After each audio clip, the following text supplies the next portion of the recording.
السلام عليكم خاوتي. العلمانيين طحاحنا راهم يديروا معكم واحد المغالطه باش تولوا تحشموا تدافعوا على الفطره السليمه. يقولوا لكم طراب كينغ راهو يفتي. الدفاع عن الفطره السليمه عمره ما كان فتوى. الدفاع عن الفطره السليمه ماشي غير الامام واللي حافظ 60 مكلف بها.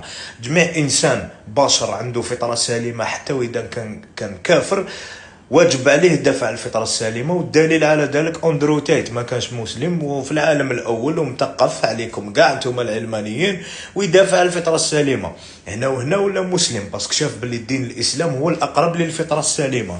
جون كلود فون دام كافر ممثل هذاك يدافع عن الفطره السليمه وبزاف ناس باسكو علاش في العالم الاول شافوا باللي الفيمينيزم والالوان هادو مشروع تاعهم داخل في المليار الذهبي. المشروع الصهيوني اللي ما يخليش البشر يتكاثروا، يعني هما اعداء البشريه ماشي اعداء الدين برك.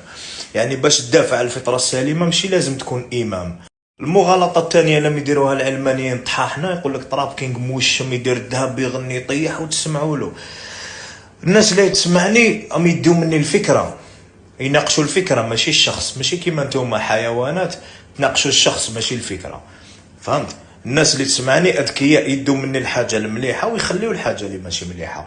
اما نتوما الحمير العلمانيين ديتهم القبر غير الامور المقوده، عم بالكم باش تولي قاوري لازم تكون ديوث تاكل رمضان فهمت؟ يعني ما تعلمتهم الوضوء غير غسيل الزماح.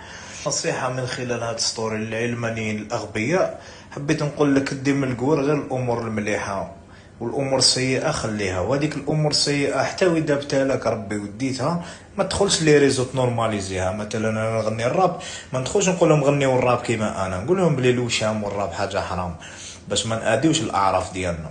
عيش جزائري متحضر ماشي قاوري مدرح. ثالثا واخيرا دوكا نحكي لكم على اسلوب العار اللي يديروه. راح يولوا يستعملوا اسلوب العار مع جميع واحد راجل عنده النيف في الجزائر.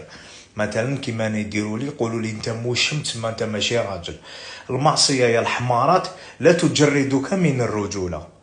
والدليل على ذلك الصحابه رضوان الله عليهم كانوا يعبدوا الاصنام بصح جامي النبي صلى الله عليه وسلم طعن في الرجوله تاعهم. جامي قال لهم نتوما ما كنتوش رجال ودوك وليتوا رجال.